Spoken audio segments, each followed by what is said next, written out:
사랑의 하나님, 우리 아버지, 오늘도 귀한 시간 구별해 주셨습니다. 이 시간을 연속시켜 주셔서 감사를 드립니다. 하나님께서 주관하시고 이끌어 주시기를 바랍니다. 대쟁투의 역사를 한 챕터 한 챕터씩 우리가 더듬으면서 징검다리를 놓듯이 저희의 걸어갈 길을 열어주시기를 바라고, 또 하나님께서 그렇게 주관해 주고 계시는 것을 믿습니다. 오늘은 아브라함이 가나안에 들어가서의 그의 삶의 모습들을 펼쳐놓은 챕터를 공부를 합니다. 선교라고 하는 것은 복음을 가진 자가 복음이 없는 곳에 가서 그저 사는 것이다. 저는 그렇게 배웠습니다. 아브라함은 전형적인 선교사였습니다. 그의 삶을 통하여 선교하고 증거할 수 있는 그런 선교사였습니다. 하나님, 우리가 이 챕터를 통해서 복음의 통로로서, 복음의 증거자로서, 선교사로서의 우리의 삶이 어떻게 꼴지어져야 하는 것인지를 깨달을 수 있도록 은혜를 주시기를 바랍니다. 모든 것을, 또 시종을 아버지께 다 의탁드리며 예수님 귀하신 성으로 간절히 기도드립니다. 오늘은 12장 가나안의 아브라함입니다. 이 챕터는 본문 내용이 좀 길어서 두 번으로 나눠서 하도록 하겠습니다. 특별히 11장과 12장 사이에, 성경으로는 이제 창세기 12장과 13장 사이, 여기서 우리가 좀 점검해 봐야 될 부분이 있어요. 근데 지금 부조에는 11장과 12장 사이에 이 부분이 좀 생략이 됐는데요. 성경에서는 이제 애굽에서부터 다시 가나안으로 돌아와 가지고 가나안의 생활을 아브라함이 이어나가는 그 첫 시작점에 대한 언급이 있거든요. 성경에 있는 내용들을 여러분들과 함께 나누고 12장을 이제 시작하도록 하겠습니다. 창세기 12장까지가 아브라함의 애굽에서 이제 지난 시간에 우리가 부조 11장을 통해서 본 내용들이 적혀 있고, 그리고 이제 애굽에서 나와 가지고 다시 가나안으로 나갈 때 바로 왕이 금과 금을 잔뜩 주면서 나가 달라고 부탁하죠. 그래서 그 재물을 가지고 이제 나온 겁니다. 나와서 창세기 13장에 아브람이, 아직 아브라함 아니고 아브람입니다. 아브라함이 애굽에서 나올새 그와 그 아내와 모든 소유며 또 롯도 함께하여 남방으로 올라가니라. 남방으로 올라갔다라는 표현이, 이게 말이 안 맞잖아요. 남방으로 내려가는 건데 여기서 이제 올라간다. 그러니까 기준점을 가나안으로 잡은 상태에서는 올라가는 게 되는 거죠. 그런데 기준점이 가나안이면은 애굽은 더 남쪽이고요. 그 기준점보다는 그래도 남방인 거예요. 기준점보다는 남방으로, 애굽으로부터는 올라간다. 애굽에서 출발해서 올라가는데 기준점으로부터는 아직은 남방입니다. 그래서 이게 지금 다 고어로 기록이 돼 있다 보니까 문체 자체가 좀 현대화하고는 좀 달라 가지고 이런 건 그냥 좀 뭐 이해하고 넘어갈 수 있는 부분이죠. 그다음에 아브라함의 육축과 은금이 풍부하더라. 그래서 그가 남방에서부터 발행해서 베델에 이르며 베델과 아이 사이에 전에 장막 쳤던 곳에 이르니 그가 처음으로 단을 쌓은 곳이라. 그가 거기서 여호와의 이름을 불렀더라. 여러분, 이제 처음으로 단을 쌓은 곳은 베델과 아이 사이가 아닙니다. 우리가 지난 시간에 공부했지만 처음으로 단을 쌓은 곳은 세겜입니다. 세겜. 세겜도 가나안 땅에 포함이 돼 있습니다. 그래서 가나안 땅의 북쪽 지역 세겜에, 거기서 먼저 단을 쌓았고, 그 다음에 베델과 아이 사이. 근데 아브라함은 옮기는 곳마다, 장막을 치는 곳마다 제단을 쌓았기 때문에 제단을 쌓는 것은 늘 하던 일이었는데, 특별히 이 부분 베델과 아이 사이에 전에 장막을 쳤던 곳에 도착을 하고, 거기서부터 이제 다시 시작하는 것으로 성경에 기록을 한단 말이에요.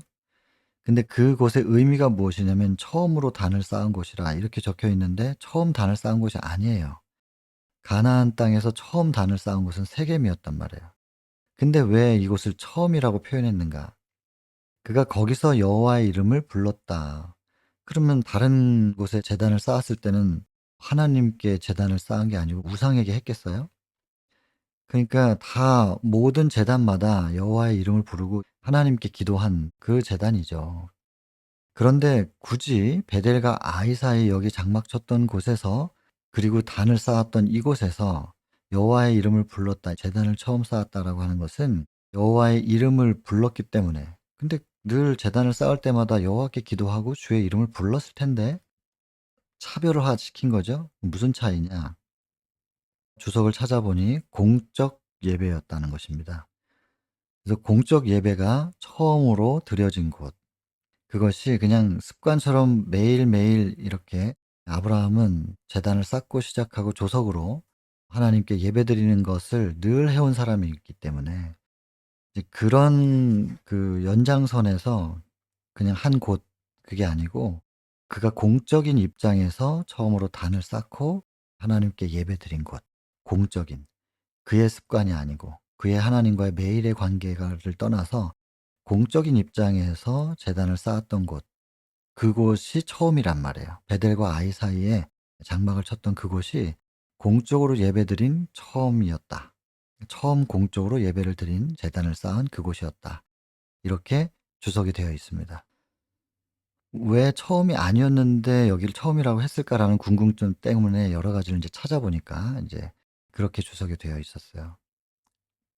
네, 여러분, 근데 저는 그런 부분들보다도 뭐 이곳이 어떤 의미가 있는지 그 장소라기보다는요, 제가 지금 초점을 두고 있는 곳은 처음 단을 쌓았던 그곳에서부터 아브라함이 다시 가나안 생활을 시작했다는, 저는 거기에 초점을 둡니다.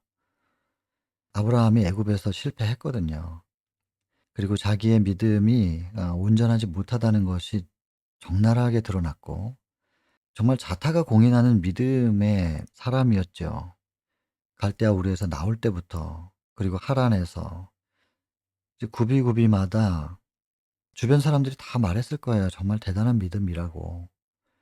그리고 가는 곳마다 전도해 가지고 하란에서는 그 지역 사람들을 또 전도해서 같이 가나안으로 이동을 할 때 심지어 그 사람들조차도, 아브라함뿐만 아니라 그 거기서 전도를 받은 사람들도 평생을 살아왔던 그 장소를 떠나서 아브라함을 따라 가나안으로 온단 말이에요. 그 정도의 영향력이면 대단한 거 아니겠어요? 내가 평생을 살았던 그 익숙한 환경을 떠나서 그냥 어디로 갈지도 모르는데 아브라함을 따라서 그냥 같이 이동을 한다. 얼마나 대단한 영향력이 있길래 그렇게 사람들을 끌어당겼을까?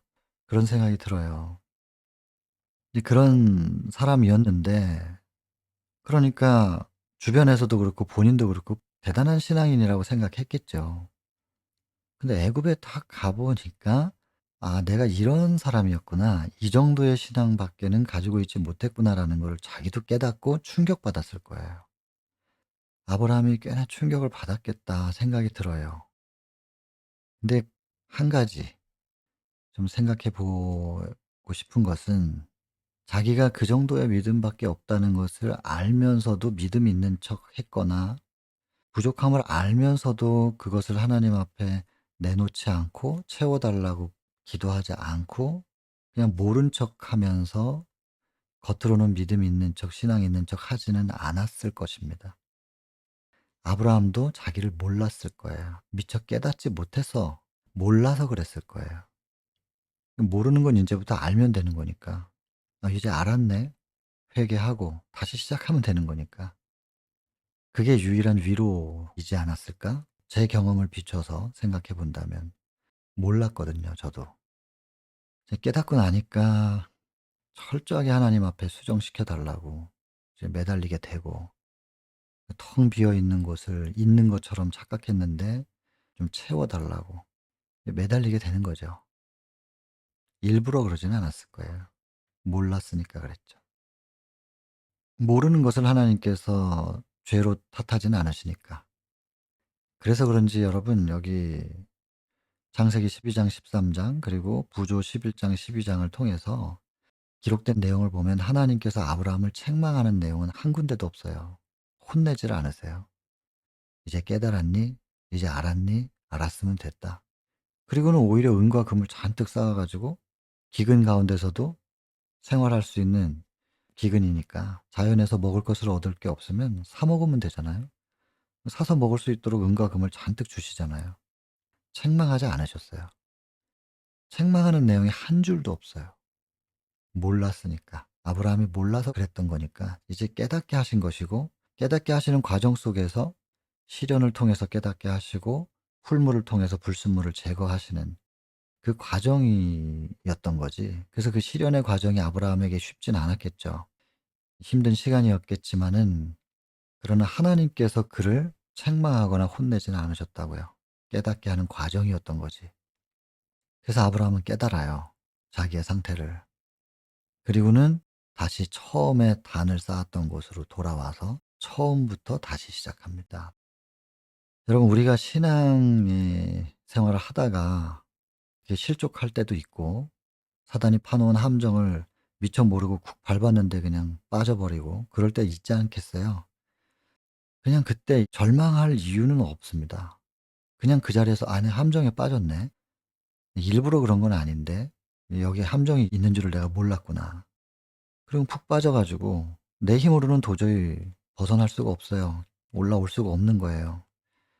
그러나 간단해요. 일반 사람들이 볼 때는 절망스러운 상황이지만 인제 여기서 딱 인제 '죽었구나. 깊은 함정에 빠져 가지고 여기서 어떻게 벗어나겠느냐.' 신앙 없는 사람들은 절망하겠지만 우리는 하나님을 알고 있기 때문에 하늘을 향해서 기도하는 겁니다, 건져 달라고. 그리고 다시 시작하면 되거든요. 그 다시 시작하는 그 지점이 어디냐. 하나님은 우리의 죄된 본성을 너무 잘 아셔요. 그리고 정로회단 5 장의 헌신, 그 챕터에 정말 위로가 되는 말씀 있지 않습니까? "인간의 의지는 썩은 새끼줄과 같다." 아무리 자기 의지를 가지고 제대로 신앙을 해 보려고 해도 금방 뚝 끊어집니다. 자기 의지로만 하면 그냥 끊어지는 거예요. 이 사람이 열심이 없어서가 아니라 그게 인간인 거예요. 그걸 하나님이 너무 잘 아셔요. 그러니까 정로의 계단 순서를 보면 인류를 향한 하나님의 사랑을 거울처럼 우리 앞에 제시하시고, 그 우리 같은 죄인들을 하나님의 깨끗한 완벽한 사랑 앞에 자꾸 세워 두세요. 그 완벽한 거울, 투명한 그 깨끗한 거울 앞에 내가 서 보니까 내 더러움이 다 비춰지잖아요. 그 씻어 보려고 애를 쓰는데 우리 힘으로는 안 되는 거예요. 안 씻어져요. 해 보다 안 되니깐 '오호라 나는 공고한 사람이로다. 누가 나를 이 사망의 몸에서 건져낼까.' 그러거든요. 그런데 인제 거기서 사망의 몸이라고 절망하는 게 아니라 '이젠 내 힘으로는 안 되는 거고 오직 예수님을 통해서만 되는구나.' 하면서 예수님을 붙잡는 얘기, 그게 2 장이에요. 죄인에게 필요한 그리스도. 성경에서는 로마서 7 장과 8장 사이 연결되는 거죠. 14 절부터 8장 2 절까지. 그래서 바울이 예수님 붙잡고 다시 일어나잖아요. 일어나 가지고 예수님과 딱 연결되는 게 뭐냐? 그게 회개예요. 예수님과 끊어져 있는 상태가 죄고. 그래서 '내가 주께만 범죄하고 주의 목전에서 악을 행하였나이다.' 죄와 악한 행동을 분리시켜서 다윗이 회개를 하거든요, 시편 51 편에. 그게 정로 3 장이죠. 그리고 4장 자복까지 하나님과의 회개를 통해서 새로운 관계 성립과 하나님과 분리되어 있는 상태에서 주의 목전에서 행한 그 악한 행동 때문에 상처받은 사람, 손해 본 사람 사과하고 보상해야죠. 그 자복이에요. 그 과정을 쭉 거쳤으면 이제 된 것 같았는데 5장 헌신. 너희가 이렇게 다 했어도 또 그럴 거야. 또 죄된 본성 때문에 또 그렇게 할 거야. 그러니까 본성 자체를 나한테 맡겨. 너희의 의지를 나한테 맡겨. 그러면 내가 그것을 주장해서 다시 그렇게 사망으로 돌아가지 않게 내가 이끌어 줄게. 이 약속이에요. 너희의 죄된 본성과 의지를 나한테 주는 것을 나는 너희들의 헌신이라고 생각할게. 가장 귀한 것을 나한테 주었다. 이렇게 생각하신다는 거예요. 우리의 더러운 것을 드리면 하나님은 그것을 헌신으로 받으신다는 얘기가 정로 5 장에 기록되어 있는 겁니다. 이 시편 51 편으로 보면은 "내가 내 죄가를 알고" 3 절이에요. "내 죄가 항상 내 앞에 있나이다." 이 부분이 정로 2 장이죠. 죄를 깨달았어요. 그리고 주님밖에 없다는 걸 인제 깨닫는 거. 그다음에 인제 시편 51 편의 4 절 "내가 주께만 범죄했습니다." 이게 정로의 계단인 3장 회개죠. 그리고 "주의 목전에서 악을 행했습니다." 이것이 인간에게 상처 준 거. 어떻게 그걸 해결하는가? 정로 4장 자복이죠. 근데 내가 죄악 중에 출생하고 시편 51편 5 절이에요. "내가 죄악 중에 출생하고 내 모친이 나를 죄 중에 잉태하지 않았습니까?" 본성에 대한 부분. 본성적 죄인입니다 저는. 그 시편 51편 5 절이 정로에서는 5 장이죠. 헌신, 이걸 바쳐라. 그리고 나서는 회개합니다. 시편 51편 7 절에 "우슬초로 나를 정결케 해 주십시오. 그래야 제가 정결케 됩니다. 저를 씻기소서. 그러면 제가 깨끗하게 될 것입니다." 7 절인데, 그리고 나서 10 절에 이런 말씀이 있죠. "제 속에 정한 마음을 창조해 주시고 정직한 영을 새롭게 해 주십시오." 재창조예요. 하나님께서 창조해 주셔야 본성이 해결됩니다. 창조주께서 저를 주관하셔야 죄된 본성이 해결됩니다. 그렇지 않고서는 저는 희망이 없습니다. 또 그럴 겁니다. 그 얘기거든요. 그래서 시편 51편 11 절, "주의 성신을 나에게서 거두지 마십시오." 성령 거두지 말라는 거죠. "자원하는 심령을 주사." 12 절인데, 심령이 곧 성령이에요. 원문으로 보면 그 하나님의 호흡이라는 뜻이죠. 루아흐라고 하는 그 히브리어 성령, 하나님의 호흡. 그것이 이제 성령을 달라는 거예요. 자원하는 심령, 곧 자원하는 성령을 주셔서 저를 붙들어 주십시오. 이 12 절이에요. 그 13 절에 뭐라 그러냐면, 이런 회개를 했고 하나님께서 응답하셔서 저를 깨끗하게 해 주시는 것뿐만 아니라 내 본성을 제어해 주시면, 13 절에 뭐라 하냐면, 제가 범죄자들을 가르치겠습니다. 죄를 깨닫고 회개하고 죄된 본성을 하나님 앞에 드렸을 때 제 속에서 일어나는 그 변화, 그것을 경험한 제가 저의 경험을 범죄자들한테 가르치겠습니다. 이렇게 하는 거라고 알려주겠습니다. 그러면 많은 죄인들이 주께로 돌아올 것입니다. 그러니 제 회개를 받으시고 저를 재창조해 주세요. 이렇게 기도하는 것이 시편 51 편이거든요. 그게 이제 정로의 계단 순서대로 쭉 된단 말이에요. 그래서 정로의 계단 5장 헌신까지 그렇게 이어지는 것이 성경이랑 맥을 그대로 같이 합니다.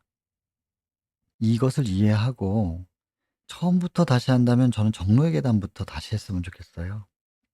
다시 하나님의 사랑을 생각하고 하나님의 사랑 앞에 서서, 그리고 저의 죄를 깨닫고 그것을 하나님 앞에 드리는, 그리고 오직 죄로부터 우리가 벗어날 수 있는 길은 예수 그리스도밖에 없다는 예수님 붙잡고 회개하고 자복하고 그리고 헌신하고, 거기서부터 다시 시작입니다. 하나님과의 관계 회복. 이 관계 회복은 일단 기도, 숨이 쉬어야죠. 숨 쉬고 그다음에 먹어야죠. 힘을 내야 또 일어날 거 아니겠어요? 말씀이에요. 그래서 기도하고 말씀 보고, 가급적이면 이 말씀을 이제 쪼끔씩이라도 외워 가지고 그냥 또 되새김질하고, 되새김질하고 어느 때나 되새김질할 수 있도록, 일상에서 운전을 할 때나 설거지를 할 때나 음식을 할 때나 청소를 할 때나 뭐 집안일이든 무슨 일이든 그냥 계속해서 되새김질할 수 있도록 말씀을 외워 가지고 계속 주야로 묵상할 수 있게 만드는 거. 여호수아에게 당부하신 말씀이잖아요. "이 율법책이 너의 입에서 떠나지 않게 하고 주야로 묵상하라. 그러면 이 율법책에 기록된 대로 네가 지켜 행할 수 있게 내가 해줄 거야. 그러면 너의 모든 길이 평탄하고 형통하리라. 겁내지 말라고. 내가 너에게 명한 것이 아니냐. 마음을 강하게 하고 극히 담대하라. 두려워하지 말고 아무 염려하지 말라. 내가 너에게 명령한 거 아니냐. 모세가 했던 것처럼 너도 할 수 있어. 내가 함께할게. 네가 어디로 가든지 내가 너와 함께하리라." 이 전체적인 하나님의 약속 중에서 우리가 할 일은 뭐냐면, 말씀이 우리 입에서 떠나지 않게 하고 주야로 묵상하라는 그것만 붙잡고 있으면 되는 거예요. 그건 우리가 선택할 일이고 나머지는 다 하나님이 하시는 일이거든요. 그렇게 적혀 있잖아요. "지켜 행하라." 이렇게 명령을 하신 것 같지만 그 부분도 지키다라는 게 신약의 테레오하고 똑같은 뜻이에요. 보존하다는 거지 행동으로 순종해라 그 뜻 아니라고요. 행하라는 뭐냐? 행하다라는 말도 창조하다라는 뜻이에요. 행할 수 있도록 내가 창조해 줄게. 우리가 할 몫이 아니라니깐요. 우리의 몫은 내 입에서 말씀이 떠나지 않게 하고 주야로 묵상해서 계속 우리의 심령 속에 말씀이신 하나님께서 임재해 계실 수 있도록 붙잡고 있는 일. 그게 우리가 하는 일이에요. 그걸 하면 하나님께서 뭐라 그러냐면 "네가 나를 지켜 줬다." 그렇게 말을 해요. 붙잡고 있으니까. 보존해 주었구나. 너의 마음속에 들어가서 머물 수 있도록 허락해 줬구나. 왜냐하면 하나님이시라도 우리 속에는 마음대로 못 들어오시거든요. 그분 마음대로 들어오는 게 아니라 우리가 허락해 드려야만 들어오실 수 있는 거니까. 거기까지는 우리가 할 일이에요. 우리의 선택이고. 우리의 몫이 있죠. 그다음에 우리 안에 들어오시는 순간 제가 저의 본성이나 의지나 다 하나님께 맡긴 거잖아요. 그럼 그분이 주관하셔서 다 이끌어 주시고 행하게 해 주시는 거예요. 이걸 경험해서 알아야 된다는 거예요. 자꾸 말씀드리지만 그 선하심을 맛보아서 아는 거라니깐요. 하나님께 피하는 자에게는 복이 있다. 그랬단 말이에요. 내 속에서 어떤 변화가 일어나는지를 경험해야 돼요. 이론이 아니고 경험. 내 속에서 경험. 내 바깥에서 여러 기적들 같은 일들이 일어나는 거. 골리앗을 쓰러뜨리면 뭐해요? 다윗이 넘어지는데. 내 바깥에서 일어나는 기적도 필요하긴 하겠지만 나의 구원을 위해서는 내 안에 있는 자아, 골리앗보다 더 큰 내 자아가 무너지는 경험을 해야 되니까 내 속에서 이 경험을 하는 것이 가장 중요하다는 것입니다. 거기부터 다시 시작이에요. 그 경험을 하기 위해서는 성령 구하시고 하물며 너희 천부께서 구하는 자에게 성령을 주시지 않겠느냐. 왜냐하면 성령이 왜 필요하냐면 성령이 오셔야 모든 것을 가르쳐 주시고 생각나게 해주신다 그랬잖아요. 성령 없이 성경 외워봤자 머리로만 외우는 거예요. 마음에 안 새겨져요. 그러니까 성령을 구하고 성경을 외워야 돼요. 말씀 속에서 예수 그리스도를 증거해 주시는 분도 성령이라고 하셨어요. 요한복음 14장 15장 얘기예요. 16장은 13절에 보면 진리 가운데로 인도해 주시겠다 그랬고 다 성령이 하시는 일이고 그렇게 진리 가운데로 인도해 주신 성령의 이끌림을 따라 우리가 진리를 알게 되면 요한복음 8장 32절에 진리를 알지니 진리가 너희를 자유케 하리라. 거기서 진짜 자유를 얻는 거예요. 사단의 모든 속박으로부터 자유를 경험하는 이사야 58장에서 나오는 참된 경배, 참된 금식 경배가 회복될 때 사단의 멍에와 족쇄가 풀어지는 거, 결박이 풀어지는 그 경험을 하는 거란 말이에요. 이건 경험이에요. 근데 가짜 경배를 하고 있으면 그런 경험 못 한다는 거예요. 이사야 58장에 그 얘기잖아요. 우리가 금식하면서 주께 기도하는데 듣지 아니하시면 어찌미뇨이. 불평을 하니까 가짜, 하나님께서 받으실 수 없는 금식과 경배다. 내가 기뻐하는 금식과 경배는 이런 것이다. 그렇게 되면 자유를 얻게 돼. 그 말이잖아요. 진리를 알지니 진리가 너희를 자유케 하리라. 다 연결되는 건데. 여러분, 그래서 그 진리를 우리에게 알게 하시는 분이 성령이기 때문에 우린 성령을 구하지 않고서는 기도도 못하고 성경절도 외우면 안 돼요. 성령 없이 성경 많이 알면 사단이 돼요. 사단은 성경을 얼마나 잘 알아요. 성경을 아마 다 외우고 있을걸요. 근데 사단이거든요.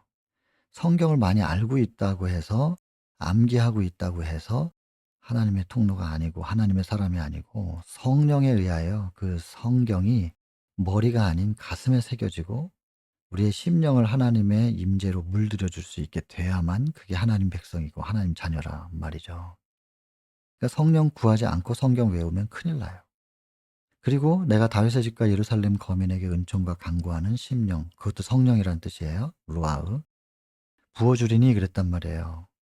스가랴 12장 10절 얘기죠. 그것도 회개의 영이 임하셔야 우리가 회개를 할 수 있으니. 그러니 여러분, 우리가 얼마나 성령을 구해야 되겠습니까? 성령을 구하고서 기도 시작하고, 성령을 구하고서 말씀 공부하고, 암송하고, 모든 것이 성령입니다. 성령 구하고 그 다음부터. 그렇게 되는 거니까 성령 구하시고, 그 다음에 성경에 등장하는 모든 약속들을 붙잡고 간구하시고, 그렇게 하나님과 소통이 시작이 돼요.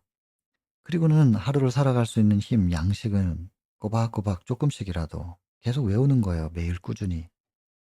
여러분들도 여러분들의 일상에서 성령을 구하시고 먼저 하나님과 우리 사이를 가로막고 있는 거 이사야 59장 1절 2절 근거해서 여호와의 귀가 둔해서 듣지 못하시는 게 아니고 그분의 손이 짧아서 구원치 못하시는 게 아니고 오직 우리의 죄가 하나님과 너희 사이를 내었다, 갈라놨다 그 말인데 그 가로막고 있는 죄를 하나님께 드리는 것부터 해야죠. 그래서 갈라놓고 있는 뭔가 벽을 허물고 그다음에 이제 기도하면서 소통하고 간구하고 이제 하는 거니까 성령을 구하시고 그다음에 가로막고 있는 것을 하나님 앞에 빨리 드리고 주권을 넘겨드리고 씻어달라고 하고 그다음에 간구하면서 소통하고 그리고 계속해서 꾸준히 말씀을 암송하면서 영의 양식을 받아 먹고 이게 그냥 첫 시작점이에요. 여기서부터 다시 시작. 기도와 말씀으로 다시 시작하는. 아브라함이 실패한 이후에 돌아와서 처음으로 단을 쌓았던 곳에서부터 다시 시작했다는 이 의미는 우리에게도 처음부터 다시 시작하라는 호소일 수도 있거든요. 저는 그렇게 들었어요, 저한테는. 그래서 '나의 시작점은 어디인가?' 해 보니까 그렇게 간절하게 기도하다가 기절한 적도 있어요.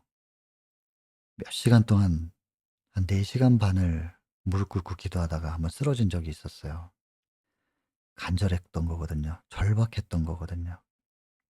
한 4 시간 반 무릎 꿇고 있으면 정말 그 고통을 어떻게 헤아릴 수가 없어요. 일부러 고행을 하라는 게 아니고 그때 제가 하나님과의 어떤 씨름이 좀 있어 가지고 그 4 시간 반을 무릎을 펴지 않고, 그것도 인제 쓰러졌으니까는 무릎이 펴진 거지, 그러지 않았으면 펼 수가 없었을 거예요 아마. 그 절박함 속에서 하나님께 매달렸던 그 기도. 내가 그렇게 신앙을 시작했던 건데 지금 내 속엔 그만한 간절함이 있는가? 돌아보니까 아닌 거예요. 성경은 훨씬 더 많이 알죠 그때보단. 처음 시작할 때는 아무것도 몰랐는데. 많이 알고 있으나 하나님과의 관계는 더 끈끈해졌느냐 아니면 느슨해졌느냐. 제가 저를 돌아볼 때 후자인 거예요.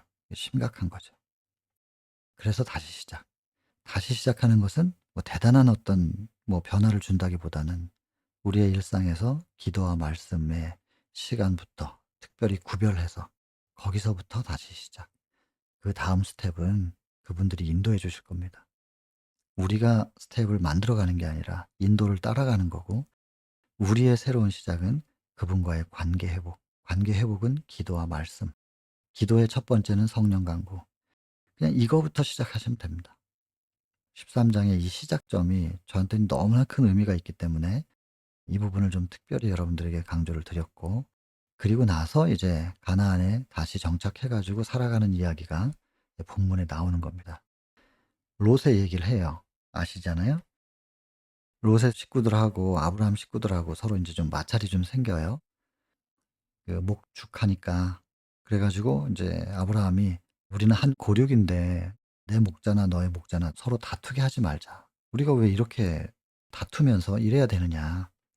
네가 땅을 먼저 골라라. 너 좋은 땅을 골라 가지고 네가 자리 잡으면 내가 거기서부터 좀 멀찌감치 자리 잡아서 그렇게 지내고, 무슨 일 있으면 서로 왕래하는데 자꾸 이렇게 우리 목축들이 서로 먹을 것을 얻을 수 있는 그런 땅을 가지고 다투는 이런 모습들은 하나님께 영광이 안 된다."는 거죠. 그래서 선교사들도 누가 개척해 놓은 곳에 가 가지고 개척하면 안 돼요. 남이 하고 있는데 왜 가서 왜 그 옆에 가 가지고 그래요. 그분이 잘하고 있을 텐데. 그래서 이런 것은 성경에서 우리에게 주는 교훈이지 않겠습니까? 그래서 이렇게 제안을 해요. 그리고는 아브라함의 그 인제 이 정신이 나타나죠. 사실 아브라함이 먼저 고르고 "여기를 내가 할 테니까 너는 다른 데로 가." 이렇게 말해도 되죠. 아브라함이 선택권이 먼저 있는 거니까. 근데 인제 다르죠. 아브라함은 이타적인 정신이지만 보통의 대부분 많은 사람들은 개인적인 권리와 우선권을 먼저 주장하죠. 그것 때문에 많은 가족들이 또 교회들이 분열된다는 겁니다. 이런 분열되는 모습을 통해서 진리의 사업을 악인들이 비웃어요. 이런 모습을 보면서 안 믿는 사람들, 혹은 뭐 믿음 가운데 있다 할지라도 하나님 편에 있지 않은 사람들도 있으니까 웃음거리, 비난거리가 되도록 하였는가. 이렇게 된단 말이에요. 그래서 아브라함은 자연적인 관계로서만 하더라도 족보로 봐도 아브라함이 위예요. 손 윗사람이고, 그러나 하나님을 경배하는 자로서도 충분히 권리를 먼저 주장할 수 있지만 아브라함은 그렇게 하지 않고 "너나 나나 서로 다투게 하지 말자." 이러면서 먼저 양보하는 정신이죠.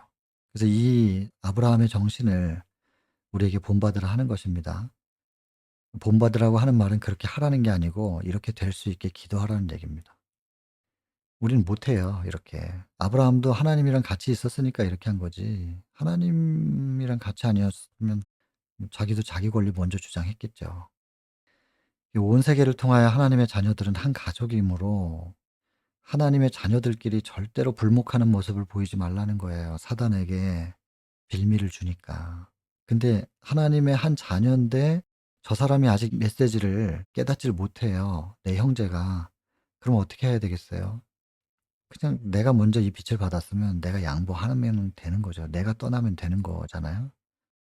이것이 하나님께서 우리에게 주신 교훈입니다. 그리고 그렇게 아브라함이 했을 때 하나님께서 아브라함에게 찾아가셔 가지고 다시 약속을 또 해 주시거든요. "걱정하지 마. 내가 너하고 한 약속은 너에게 지킬 거니까."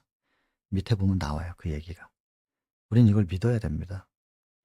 그래서 온 세계를 통하여 하나님의 자녀들이 한 가족이기 때문에 사랑과 화해의 동일한 정신이 그들을 지배하여야 한다. 형제를 사랑하여 서로 우애하고 존경하기를 서로 먼저 하라. 먼저 해야 될 게 뭐냐? 형제를 사랑하라고. 예수님께서 제자들에게, 여기선 지금 로마서 12장 얘기지만 요한복음 13장에도 그 말씀 있잖아요. 34절부터. 너희가 서로 먼저 사랑하라고. 제자들이 먼저 사랑하고 너희들이 사랑하는 것을 보면 모든 사람들이 너희를 그리스도의 제자인 줄 알 것이다. 사랑하는 모습으로 진짜 그리스도인이 누군지가 나타나는 것입니다. 우리 교리가 이게 진짜고 이게 맞아요, 이렇게 주장해서 되는 게 아니고, 우리가 그리스도인이라고 하는 것을, 참 그리스도의 제자라는 것을 증거할 수 있는 거는 주장해서 되는 게 아니라 주변에서 보고 '저 사람들이 진짜 같아.' 인정받는 겁니다. 인정받을 수 있으려면 우리는 증거하면 되거든요. 우리 속에서 증거가 발산되면 되니까. 결국 서로 사랑하라고 하시고는 내가 너희를 사랑한 것처럼 너희도 사랑을 해. 예수님 모본을 보이셨다는 얘기잖아요. 내용을 풀어서 얘기하면 "내가 너희에게 준 사랑으로 너희는 서로 사랑하라." 그 말이거든요, 그게. 예수께서 먼저 사랑을 주셨기 때문에 그 사랑을 가지고 서로 사랑하라. 그러면 모든 사람들이 너희가 그리스도의 제자인 줄 알리라. 여기서도 똑같은 얘기죠. 이것이 증거자의 모습입니다. 만약에 이 교훈을 받아들였으면은 여기 보시면요, 인생의 불행을 절반으로 근절시킬 것이다. 지금 우리가 겪고 있는 불행의 한 절반은 없어질 거다, 그 말이에요. 이 예수 그리스도의 가르침, 요 가르침을 좀 따랐으면 한결같은 예절, 남이 우리에게 해 주기를 바라는 대로 남에게 해 주고자 하는 자원하는 마음의 개발, 완성이 아니어도 그것이 개발되는 그 과정만 있어도 인생의 불행은 절반으로 근절될 것이다.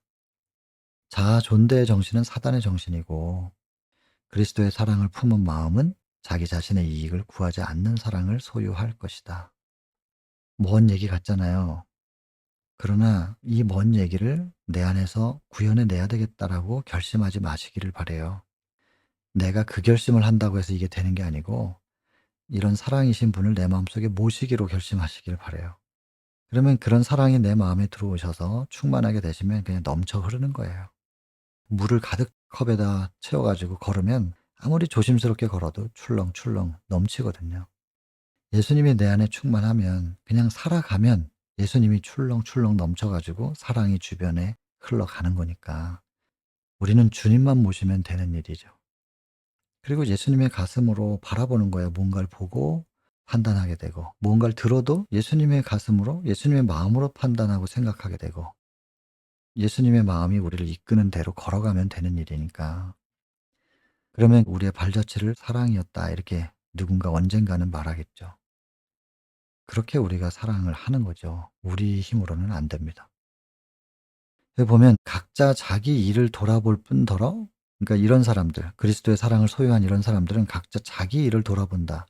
또한 각각 다른 사람의 일을 돌아본다. 이게 무슨 뜻일까요? 자기 일을 돌아보는 것은 자기 속에 어떤 이기심이 있는지 자기 자아를 살핀다는 뜻이고, 다른 사람 일을 돌아본다는 것은 그들에게 뭔가 필요한 게 없는지 살핀다는 뜻입니다. 그래서 각각 자기를 돌아보고 다른 사람 돌아본다. 그럼 다 챙기는 거네. 나도 챙기고 다른 사람도 챙기고. 나를 돌아본다는 뜻은 뭐냐? 나의 자아를 돌아보는 거. 다른 사람들을 돌아본다는 것은 그들의 필요가 뭔지를 살피는 것이고, 이것이 그리스도의 사랑을 소유한 자, 그리스도의 사랑을 품은 마음의 흐름이고 생각의 흐름이겠죠. 자, 이것이 그리스도인들의 가족 관계의 원칙입니다. 그런데 롯은 아브라함과는 달랐죠. 그래서 롯이 보니까 요단들을 바라본즉 소할 땅까지 온 땅이 물이 넉넉하고 여호와의 동산 같고, 좀 전에 갔었던 그 애굽 땅처럼, 그래서 풍요로워 보이는 거예요. 비옥하고, 그다음에 잃어버린 낙원을 연상시키고 아름답고 풍요롭고, 또 도시가 잘 발달돼 있고, 또 상업적인 거래가 이루어지니까 물질이 풍부하겠죠. 세속적 이익에 대한 환상이 자꾸 생겨요. 근데 거기에 현혹돼 버려요. 롯은 그곳에서 당하게 될 도덕적 영적 불행을 간과하였다. 근데 더 무서운 얘기가 밑에서 나옵니다. 좋은 땅은 원래 욕심 많은 사람들이 먼저 다 차지하게 돼 있어요. 그러니까 이미 좋은 땅을 차지해서 도시가 형성돼 있는 곳에 내가 들어가면은 그 땅에 먼저 자리 잡고 있는 사람들, 그 사람들 성경에서 뭐라고 표현하냐면 여호와 앞에 큰 죄인들이었대요. 근데 그런 상태인데 그 땅을 지금 롯이 선택을 하는 거잖아요. 근데 여기 더 무서운 말이 뭐냐면 롯은 이것에 대하여 알지 못하였거나 혹은 알았다 할지라도 그것을 대수롭지 않게 생각하였다. 여기 지금 혹은 알았다 할지라도 이러면 이건 가정이잖아요. 가정인데 대수롭지 않게 생각하였다? 이 단정을 지어 버리네요. 가만히 이렇게 읽어 보면은 롯이라는 사람의 됨됨이를 영감의 글이 어떻게 묘사하는지를 통하여 그 사람을 알 수 있어요. 롯이 이런 사람이었구나. 뭐 선택할 때부터 '아브라함 먼저 하셔야죠.' 이렇게 양보하지 않고 고르라 그런다고 그냥 다 고르는 것부터 롯이 그런 사람이었던 것 같은데, 그래서 이런 부분들을 대수롭지 않게 여기는 거죠. 그것 때문에 그런 이기적인 선택의 결과가 얼마나 무서운가를 그렇게도 예측하지 못하였던가. 아내는 나중에 소금 기둥이 돼서 죽습니다. 소돔에서 가지고 있던 재산 다 잃어버립니다. 겨우 몸만 빠져나와요, 두 딸과 함께. 그렇게 구원을 받았는데도 하나님 못 믿어 가지고 천사들이 가라고 한 그 성에 무섭다고 안 가요. 그래서 롯이 선택을 해요. '저기로 가면 안 될까요?' '그래 그럼 거기라도 가.' 그래 가지고 가죠. 근데 또 거기서도 못 견디고 선택을 잘못해 가지고. 그리고 결국에는 딸들을 통해서 자녀가 생기잖아요. 그렇게 생긴 두 민족이 이스라엘을 얼마나 힘들게 해요, 나중에. 하여튼 여러분, 여기 보면 이기적 선택의 결과라고 하는 이 결과. 롯의 가족에게도 그것은 불행이었지만 이스라엘에게도 훗날 힘들게 하는 결과를 낳거든요. 안타까운 일이죠. 아브라함은 어딜 선택했느냐? 헤브론 땅을 선택을 했네요. 거길 보니까 가자마자 또 단을 쌓는 얘기 나오죠. 감람나무 숲이 있었고 포도원이 있었고 곡식이 있었고 뭐 들판이 있었죠. 그다음에 가축들을 위한 넓은 방목지가 있는 고원지대였대요. 고원지대에는 도시가 잘 만들어지지 않죠. 그래서 좀 도시하고는 떨어져 있는 곳이었던 것 같아요. 그는 단순한 족장 생활을 만족했고요. 소돔 골짜기의 위험스러운 사치는 바라지도 않았다. 선택했던 그 땅에서의 아브라함의 생활과 품성은 우상 숭배자들과 현저하게 달랐고요. 그 참된 신앙을 위하여 큰 감화를 끼쳤다. 그 감화를 끼칠 수 있었던 힘이 어디서 나오느냐? 하나님께 대한 그의 충성심, 이건 수직적인 관계예요. 그리고 친절과 자비는 사람들에게 베풀어지는 거죠. 그러니까 수직과 수평 관계. 이거 제가 너무 자주 얘기하는 거긴 하지만 수직 관계와 수평 관계가 이루어지는 그게 딱 만나는 지점이 십자가예요. 십자가, 예수 그리스도가 아브라함의 심령 속에 새겨져 있었던 것이죠. 그래서 그리스도께서 마음 가운데 거하실 동안에는, 제가 지어내서 하는 말이 아닌 거 아시겠죠 인제는? 여기 이렇게 적혀 있기 때문에 저는 그냥 읽고 얘기하는 거예요. 그냥 적혀 있는 대로만. 그리스도께서 마음 가운데 거하실 동안에는 그분의 임재하시는 빛을 가릴 수가 없다. 이게 억지로 만들어낼 수도 없지만 가릴 수도 없는 거죠. 그래서 그 빛을 어둡게 할 수도 없는 것이다. 그래서 아브라함 속에 예수님이 계셨기 때문에 그 예수님의 임재의 빛이 아브라함을 통해서 계속 발산된 거예요. 그것이 주변에게 큰 감화를 끼친 거죠. 나는 주변에 어떤 감화를 끼치고 있는가? 이 말씀을 다시 보면서 또다시 시작하기로 결심합니다. 다시 시작하자. 다시 그리스도와의 관계, 소통, 그리고 영접 통하여 다시 시작해야 된다. 하나님께서 계속해서 은혜와 기회를 주시는 시간 속에 살고 있는 건데 포기할 수 없고 낙담과 절망하면서 더 이상 시간을 소모할 수는 없다. 다시 시작하자. 그러니까 또 일어나는 거죠. 하나님의 백성은 지상에서 그분의 대표자입니다. 이게 뭐냐면 증인이에요, 증인. 고린도후서 3장 3 절. 너희는 그리스도의 편지. 그 편지 보면 편지 보낸 사람의 마음을 알 수 있는 것처럼 우리는 하나님의 편지로서 하나님의 증인으로서 대표자로서 이 땅에 사는 거고 하나님의 남은 자손에 대한 정체성 두 가지 조건 중에 하나가 이겁니다. 계시록 12장 17절에 여자의 남은 자손은 하나님의 계명을 지켜서 마음속에 뿌려진 말씀의 씨를 보존해서 그 씨가 자라서 열매 맺고 향기를 발산하는 예수의 증거를 가진 자. 이렇게 적혀 있는 거죠. 그래서 하나님의 계명을 지키고 예수의 증거를 가진 자. 예수께서 뭘 증거하셨어요? 이 땅에 오셔서. 하나님의 품성인데 그 예수의 증거를 우리도 가진 자가 되는 거. 그래서 우리를 보면 하나님이 보이는 겁니다. 선교지에 가서 개척을 하면 하나님이란 말을 들어본 적도 없는, 요즘은 뭐 그러지 않겠죠. 요즘에는 뭐 핸드폰 이거 인터넷이 다 되니까. 근데 한 20년 전만 해도 혹은 25년 전 제가 처음 선교지 갔을 때 하나님이란 이름을 들어본 적도 없는 사람들도 있었습니다. 그런 곳에 가면 저를 통해서 하나님을 보는 거기 때문에 제 얼굴, 제 말, 제 태도 이걸 통해서 그들은 하나님이라는 신을 보잖아요. 굉장히 무거운 책임이 있는 거였어요. 그때는 잘 몰랐지만 책임감을 가지고 살아야 되겠죠, 그리스도인들은. 그래서 대표자로서, 그래서 큰 구원에 참여하는 자들이 모두 그분을 위한 선교사가 되는 것이 그분의 계획이다. 모든 사람들이 그리스도의 선교사가 되는 거, 복음 전도자가 되는 것이 그분의 계획인데 어떻게 하는 게 선교냐? 그리스도인의 경건성은 세상 사람들의 복음을 판단하는 표준이 된다. 그리스도인들이 어떻게 사느냐, 그 모습이 곧 복음이 저런 거구나라고 판단할 수 있는, 신앙을 알지 못하는 사람들이 판단하는 기준이 된다는 거예요. 우리는 굉장한 책임감을 가져야 되겠죠? 끈기 있게 참아내는 시련들, 시련이 있어도 참고 감사함으로 받아들이는 축복, 시련 가운데서도 감사할 수 있는 거. 그게 축복이래요. 근데 감사함으로 또 받는 축복이 또 있네요. 감사하면 또 축복이 더 오는 게 있는 거예요. 미리 감사하면.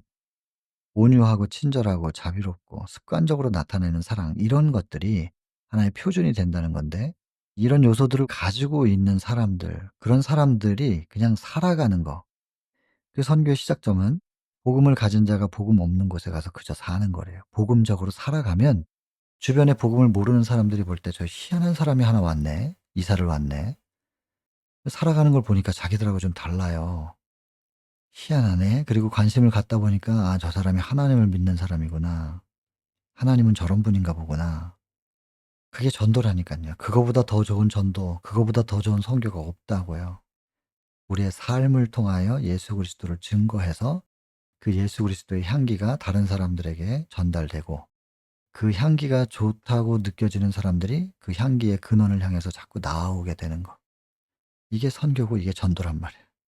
전도법을 잘 구사해야 전도가 된다기보다는, 그것도 필요할 때는 그렇게 해야 되겠지만 우선은 우리의 삶을 통해서 증거하는 그리스도의 편지가 되고 그리스도의 대표자가 되는 이것에 대한 책임을 우리가 느끼는 거.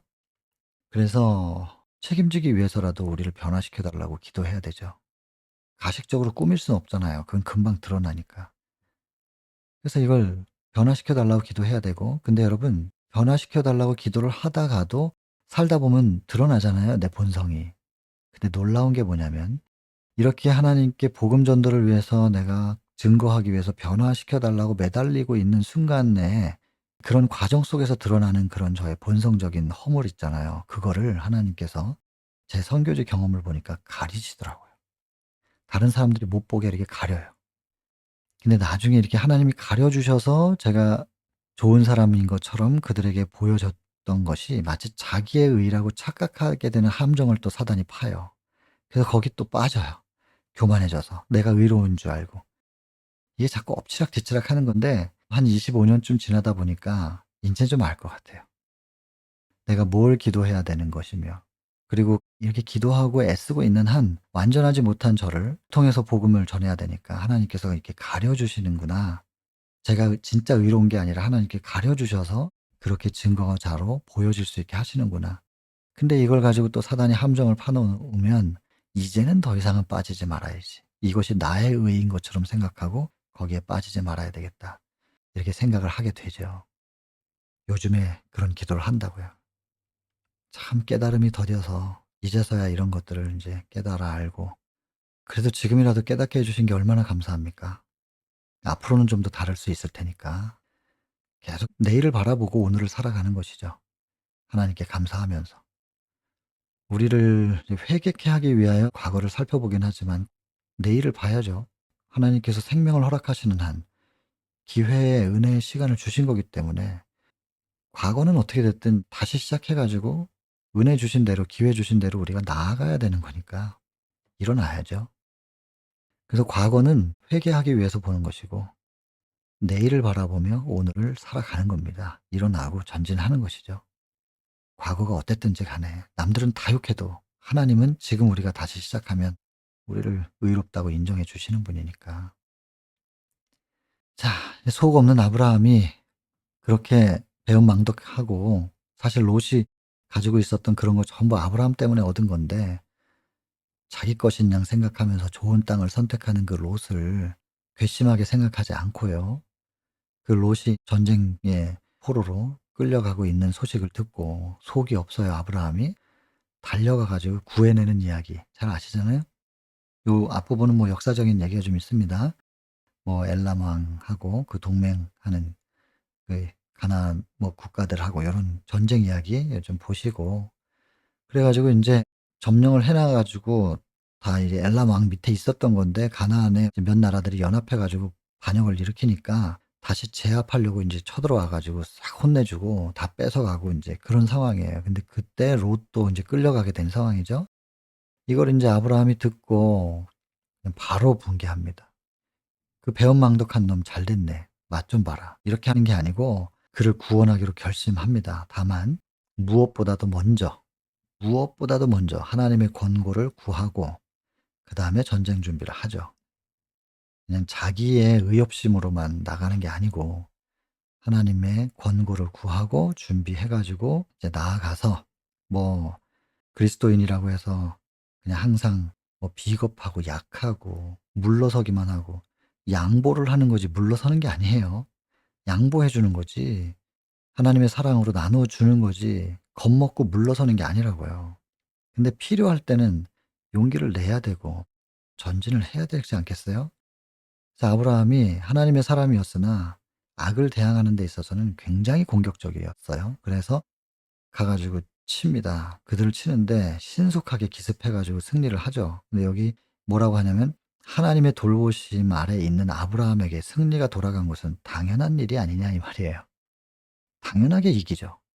아브라함이 뭐 힘이 세기보다는 하나님께서 함께 하시는데 그의 승리는 당연한 거라는 거예요.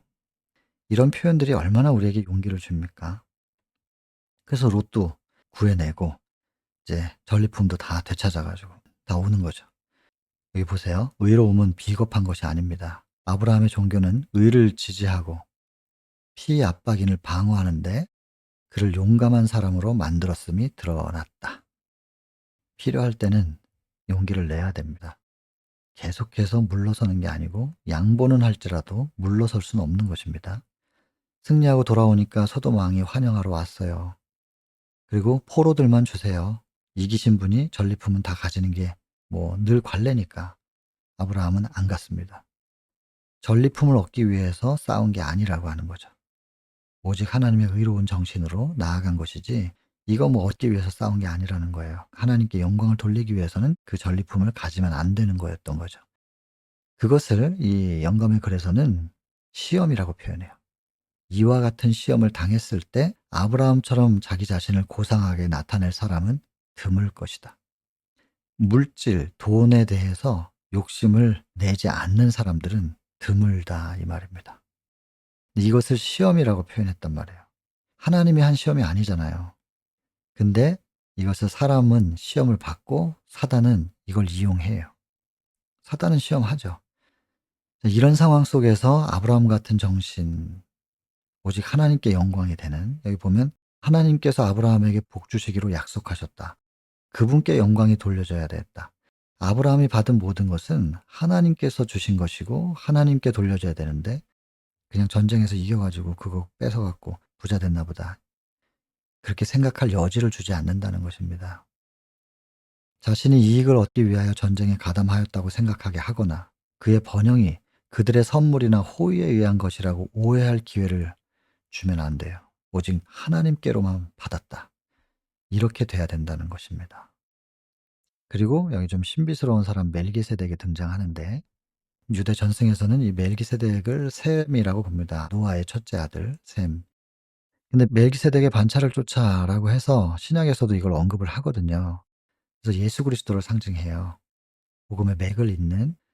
그래서 좀 신비스러운 사람인데요. 아무튼 이 멜기세덱이 등장하고 아브라함이 멜기세덱을 인정하고 11금을 줍니다. 그렇게 본다면 멜기세덱은 제사장이라고 봐야 되거든요. 11금을 받을 수 있는 자격이 있었던 건데 오늘날처럼 이렇게 조직화되어 있는 게 아니기 때문에 하나님께로부터 직접 인정받은 제사장이라는 게 분명하죠. 그러니까 11금을 줬죠. 그리고 멜기세덱도 그것을 받고.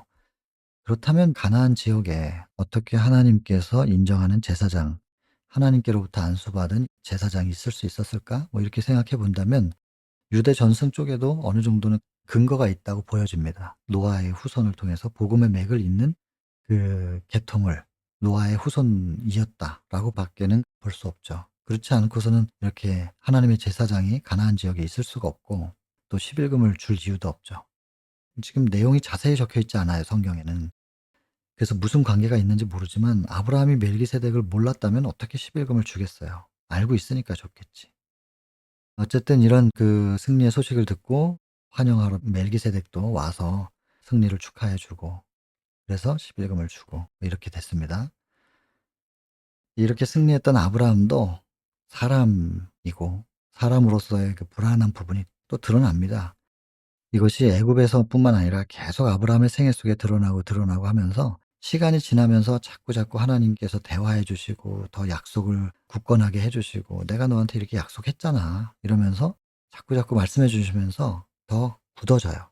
아브라함이 단단해져 가고 그 성장하는 과정을 앞으로 좀 더 우리가 보자고요. 그래서 '아브라함 같은 분 그냥 믿음의 조상이니까 처음부터 믿음이 훌륭한 사람이었겠다.' 이렇게만 생각을 했었는데 아브라함의 생애를 살펴보면 참 굴곡이 많이 있었고 흔들림도 있었고 그러나 하나님께서 끝까지 붙드셔서 믿음의 조상으로 세우시는 그 과정이 수십 년입니다. 우리도 일평생을 통해서 그렇게 성장해 나가는 과정에 있기 때문에 지금 내가 불완전한 부분 때문에 낙담하지도 마시고 또 타인의 흔들리는 모습을 보면서 '그 사람은 저런 사람이라고 단정짓지도 말아야 되지 않을까. 내가 과정인 것처럼 저 사람도 과정이니까.' 이렇게 생각하고 그렇게 대하는 것이 말처럼 쉽지는 않던데요. 저도 경험해 보니. 그러나 쉽지 않다고 해서 불가능한 건 아니니까 포기하면 안 됩니다. 나에 대해서 판단하고 절망하지도 말고 타인의 불완전한 부분을 보고 판단하고 단정짓지도 말아야 한다라는 것을 우리가 안다면 주변을 판단하고 비난하는 것이 아니라 내 자신을 복음 앞에 비추어서 나의 부족을 깨달아 계속 하나님 앞에 드리며 수정하고 채워나가는 과정을 살아나가며 또 아직 그 과정에서 좀 흔들리는 사람이 있다면 혹시라도 도움의 손길을 줄 수 있는 그런 준비가 될 수 있게 해달라는 그리고 불안해 보이는 분들을 위하여 하나님 저들을 중심을 좀 잡을 수 있도록 역사해 달라고 기도할 수 있는 우리가 된다면 좋겠죠. 그래서 그런 내가 될 수 있도록 기도해야 되겠습니다. 기도밖엔 답이 없으니까요. 우리 힘으로는 불가능하니까. 자, 오늘은 여기까지만 하고 다음 시간에 계속 이어서 하겠습니다. 개인 기도하고 마치겠습니다.